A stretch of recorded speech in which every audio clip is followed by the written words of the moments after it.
One of the scariest things that I can imagine a human being having to go through is a severe burn. Something that is not only incredibly painful, but could alter your appearance and your abilities to function for the rest of your life. I have a lot of respect for burn victims. A few days ago, I was doing some research towards my next video, and I happened to find one of the coolest and bravest dudes I've seen in a very, very long time.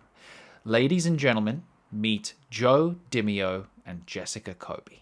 In 2018, when Joe was only 20 years old, he was driving home from a night shift when he fell asleep behind the wheel of his car. He crashed, it flipped, and his entire vehicle was engulfed in flames. Luckily, a driver was behind him, saw the whole thing happen, and jumped out to help him. Paramedics eventually arrived and he was taken to a nearby hospital. Joe Dimeo had third-degree burns on over 80% of his body. This is what Joe looked like for the next 2 years. Over the next 2 years, Joe has 20 different skin grafts to try and treat his burns. But up until that point, nothing is able to really bring back his vision or the use of his hands. It was then decided that they would attempt a super duper risky double hand and face transplant. It had only been done twice before. First by a man in Paris who developed complications a month after the surgery was completed and he sadly passed away. And the second time was in 2011 by Charlotte Nash. She's the woman who famously had her face and her limbs ripped off by Travis the chimp. She developed complications as well. She had to lose the hands, but she was able to keep the face. So, as you can tell, loads was at stake. The surgery took 23 hours and 140 personnel to complete, but thank goodness it was successful. Joe Dimeo was given the hands and the face of a 48-year-old man from Delaware who had passed away 2 days prior. His recovery was expected to be super long and tedious and complicated, and of course it was. But it was at this time that Joe meets Jessica Kobe. Jessica is a nurse who was quite fascinated by Joe's story and his determination to get through something that can be considered quite difficult. So she reaches out to him and the two of them chat over Instagram for a little bit and they kind of bond over their mutual love of Boston Terriers, which I thought was quite sweet. The two of them then meet up 2 weeks later and they've been dating ever since.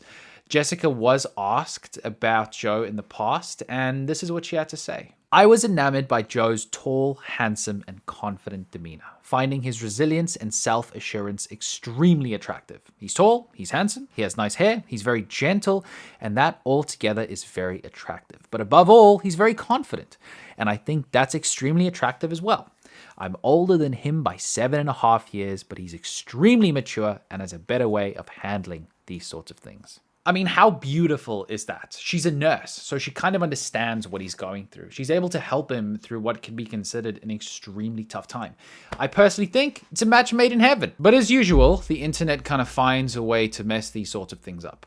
Apparently, the two of them get quite a lot of abuse online. People like to actually make fun of Joe for the way that he looks, and people like to point fun at Jessica, calling her things like a gold digger and an attention seeker, saying that she's only dating him for clout.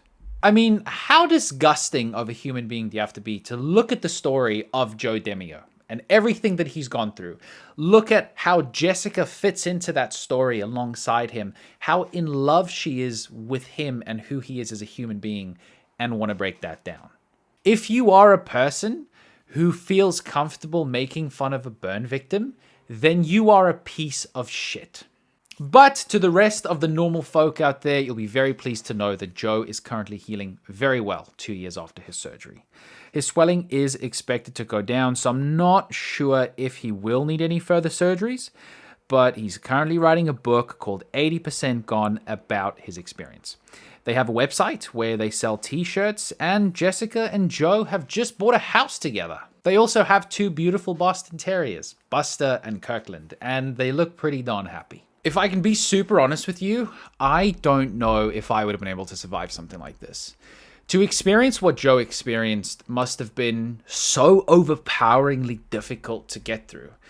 The strength that you have to be able to wake up every day and push through towards a potential brighter future is insane.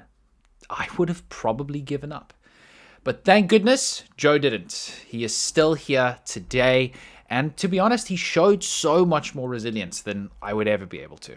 Joe, If you ever see this, I think you have made a really amazing result out of something quite difficult. I think you've experienced one of the hardest things a human being can ever experience. But I'm so glad that you're still here. I wish you and Jessica a very long, healthy, and happy future.